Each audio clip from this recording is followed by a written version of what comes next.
E Augusto, antes de te ouvir, eu quero trazer, então, agora o que a imprensa tradicional repercutiu a partir do sábado, aí a gente abre aqui para discussão.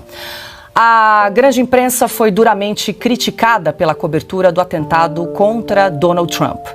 Para o jornal o Globo, Trump caiu do palco durante comício na Pensilvânia com sangue no rosto. A Globo News foi na mesma linha. Estados Unidos, Trump cai durante comício de campanha. O G1 informou o seguinte: comício de Trump é interrompido após supostos sons de tiro. Mas não foi só o Grupo Globo que agiu dessa forma. A Jovem Pan destacou em seu canal no YouTube: Trump sofre ferimento na orelha em comício na Pensilvânia. A manchete da Folha de São Paulo foi a seguinte: Trump é retirado de comício após sons similares a tiros.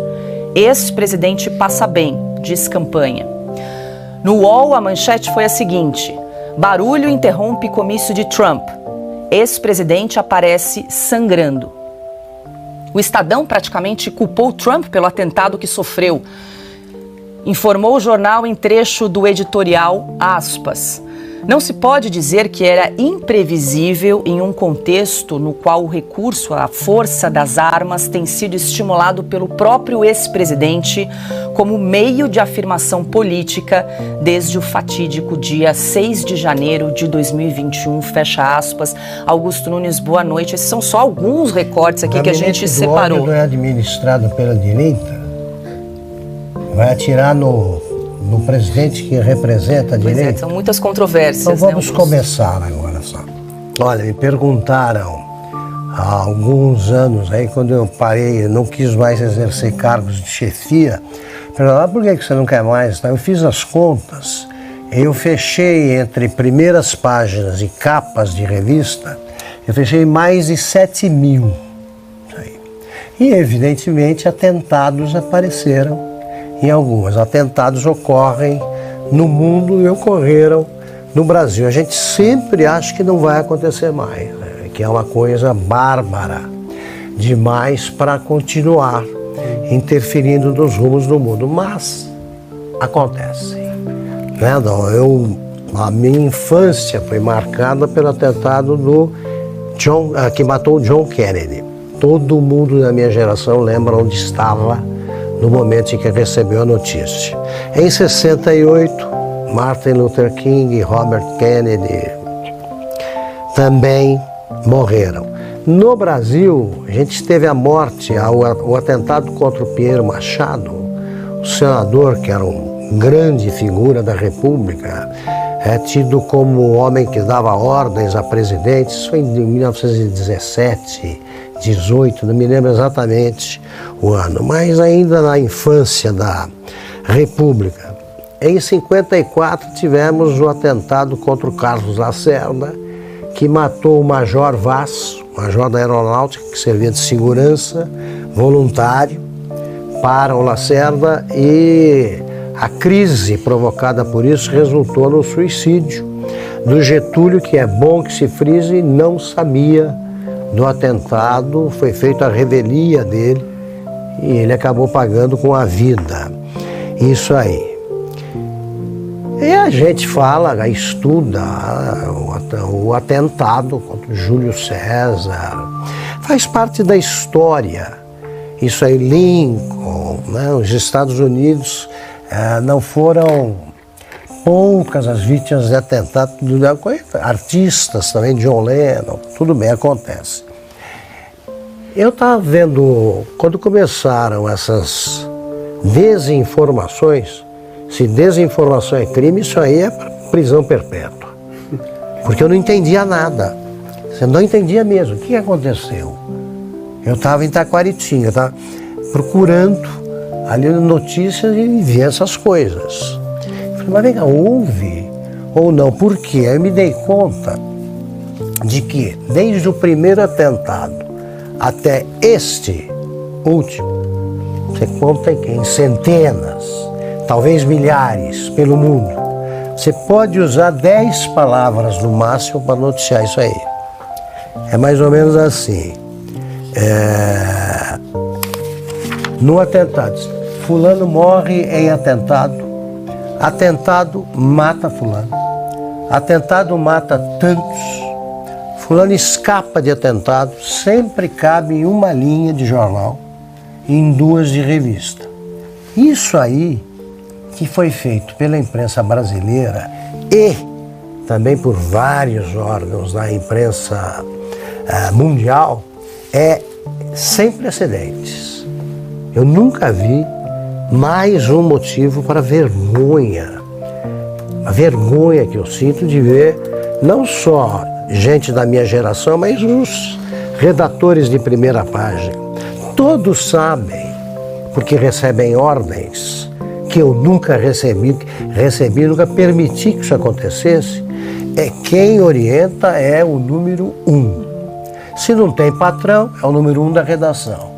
Mas você escreve na manchete, o pessoal lá, quando eu trabalhei no Estadão, 0 Hora, Jornal do Brasil, eles escreviam a primeira manchete, a manchete que eu determinava, passava por mim. E era assim.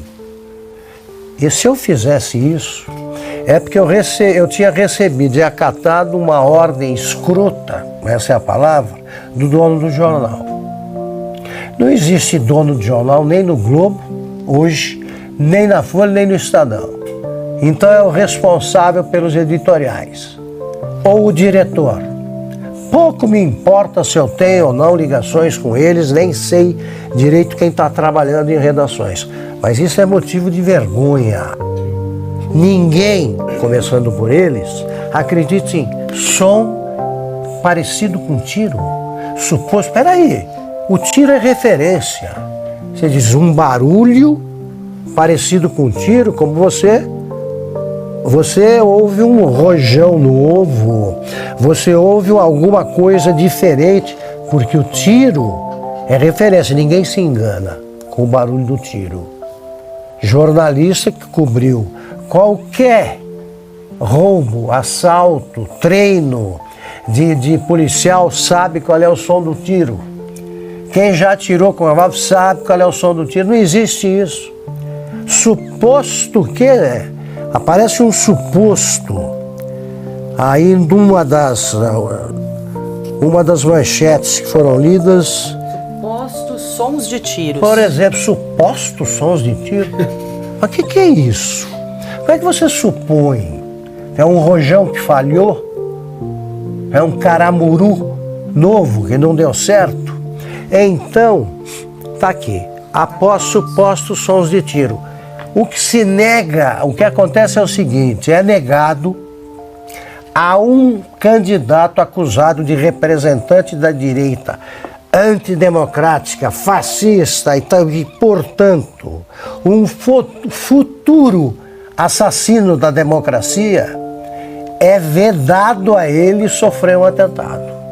Ele não sofre atentado, ele só pratica. Ele só pratica. Haveria esse tipo de conversa fiada se a vítima fosse o Biden? Se o alvo fosse o Biden? Não. Não. Se fosse o Lula? Não. Se fosse o atentado ao que o Bolsonaro sofreu e que foi visto por todo mundo, tem nada de suposto. Ali foi uma coisa escancarada. Ele inspirou um documentário que nega que tenha havido um atentado no Brasil. Agora, o Lula, imagine, mas se você urra berrando alguém, eles acham que é som de tiro e de grosso calibre. E prendem meio mundo. E o Supremo, então, prende uma cidade. Tava toda a Pensilvânia estava presa numa hora dessa e entregue a uma autoridade brasileira. Agora, o serviço secreto que entregaram, fazendo uma coisa dessas com essas mulheres, como a Ana lembrou, estão atendendo a alguma cota. Temos que ter mulheres menores que o presidente, porque também, você tem de pensar, você não pode ter preconceito contra nem contra pessoa de baixa estatura. Então, por que não? Agora, me bota uma coisa dessas, quando a gente vê que, apesar da experiência e da competência dos agentes que nós vimos em ação, no caso do Kennedy, por exemplo, apesar disso acontecem coisas desse tipo, você bota aquelas mulheres, tá? Que aquilo sim, eu acho que aqui é o suposto revólver. Essas não sabem nem onde botar no coldre. Enquanto você via os agentes, no caso do Kennedy, eles estavam em ação e não conseguem. Eu vi há pouco tempo como é que funcionam as novas miras. Fiquei impressionadíssimo. Não há como errar quase. A mira, ela se fixa. Você aponta em qualquer direção, ela vai e se coloca no lugar. Ele escapou, só pode agradecer a Deus, porque é raríssimo alguém colocado diante de uma mira dessas escapar. Então, o que houve foi também um atentado contra a verdade praticado por quem está se especializando em escondê-la e que resolveu que o crime futuro de qualquer pessoa de quem você discorda, por não ser de esquerda, qualquer assassino futuro, se sofrer um atentado, não será tratado como vítima de um atentado.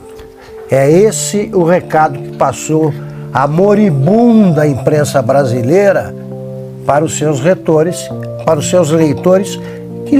cujo número é cada vez menor.